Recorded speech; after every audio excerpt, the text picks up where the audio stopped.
If you've been told you have spinal stenosis and your symptoms keep coming back, here's why. Most treatments calm pain or inflammation, but they don't reduce the pressure in the spine. So the nerves stay irritated and the back and leg pain keeps coming back. In this video, I'll explain why this happens, why many people are never told about non-surgical spinal decompression, and how it can relieve symptoms without surgery.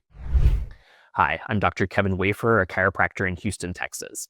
I help people get relief from disc bulges, sciatica, and chronic spinal issues without surgery or medication using chiropractic corrective care. Subscribe now if you want simple exercises and proven tips to help you feel better, move better, and stay pain-free. If you have spinal stenosis, you've probably been through injections, physical therapy, medications, or traditional chiropractic care. And if you're still in pain, it's not because those treatments were wrong. It's because most of them are not designed to change the physical narrowing that defines spinal stenosis. Lumbar spinal stenosis is a structural problem. Space in the spine becomes limited, and that creates pressure on the nerves. Temporary relief can happen when inflammation is reduced or pain signals are dulled, but unless pressure is addressed, the symptoms often return. That's why injections wear off. That's why medication becomes ongoing. And that's why many people feel like they're managing the pain and not improving. Physical therapy and chiropractic care can be helpful for movement and support, but they're not always aimed at reducing the spinal compression.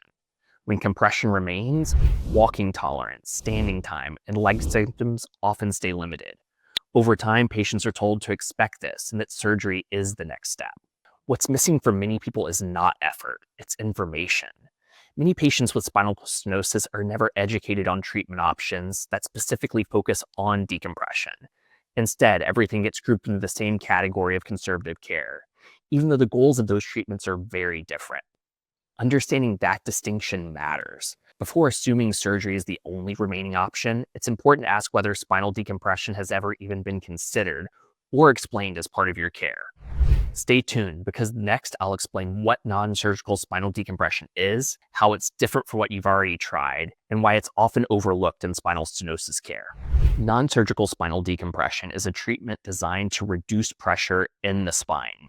Unlike injections or medications, the goal is not to mask the pain. And unlike general stretching or traction, it's not about forcing movement. The goal is controlled and rhythmic decompression, creating space where pressure has built up around the spinal nerves. For lumbar spinal stenosis, that distinction matters. Stenosis symptoms comes from compression. When pressure increases in the spinal canal because of degenerative changes, herniated discs, or thickened ligaments, spinal nerves become irritated. That's when people notice pain, heaviness in the legs, numbness, or difficulty standing or walking for long periods.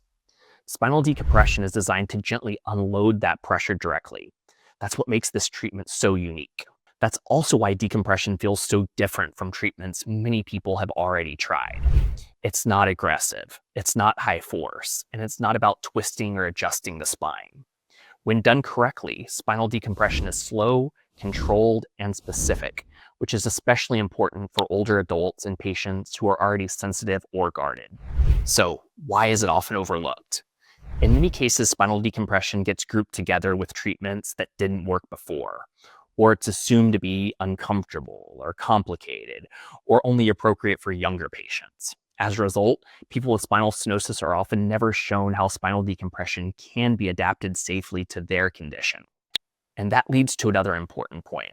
Not all spinal decompression symptoms are the same. How it's set up, how someone gets positioned, and how much strain is placed on the body all matter, especially for an elderly population dealing with lumbar spinal stenosis. That's why the next part matters. In a moment, I'll show you how this approach is designed to be comfortable, accessible, and safe to perform, and why the setup makes such a difference for people who have struggled with traditional options in the past. One of the biggest reasons people hesitate about spinal decompression is the setup itself. Traditional traction and decompression systems often involve bulky equipment, tight belts, and long setup times. For someone with spinal stenosis, especially older adults, that alone can make the treatment feel intimidating or physically difficult before it even begins. That's where the approach we use is different. We use the Back on Track spinal decompression system. The system is designed to simplify spinal decompression rather than complicate it. Patients sit comfortably instead of struggling to get onto the table. There are no restricted belts or harnesses pulling on the body. The setup is straightforward, which makes the experience calmer and more predictable from start to finish. That simplicity matters more than most people realize. When a patient is comfortable and relaxed, spinal decompression can be applied in a more controlled and consistent way. The system is automated, which helps deliver repeatable decompression without unnecessary strain or guesswork. For patients with stenosis, that controlled approach is important because aggressive or poorly tolerated traction can actually increase guarding and discomfort. From a safety standpoint, this approach also reduces many concerns people have with traditional stenosis treatments. Compared to injections, long-term medication use, or surgery, spinal decompression has minimal side effects when properly applied. And because the setup is easier to tolerate, it's often more appropriate for people who struggled with other forms of care or felt they had no remaining options. What this ultimately does is remove barriers to getting started, barriers to sticking to care, and barriers to prevent people from even considering decompression in the first place. When the treatment is simpler, more comfortable, and easier to perform, it becomes a realistic option instead of a last resort. The goal here isn't to promise outcomes. It's to show that for people with stenosis who feel stuck, there may be an option that was never explained or designed with their needs in mind. If you've been told you've tried everything, this may be the conversation that helps you look at your options differently. I hope you now have a better understanding of non-surgical spinal decompression and how it may be used to treat lumbar spinal stenosis. If this video gave you clarity or value, please like or share it so others dealing with spinal stenosis can find this information as well. If you have any questions about spinal decompression or the Back on Track system, drop them in the comments below. I read them and they help guide future videos. And remember to subscribe if you want simple exercises and proven tips to help you feel better, move better, and stay pain-free. Now, the next video you should watch is this one. It walks you through 5 of the best and easiest exercises to help relieve pain from lumbar spinal stenosis. Go watch this video next.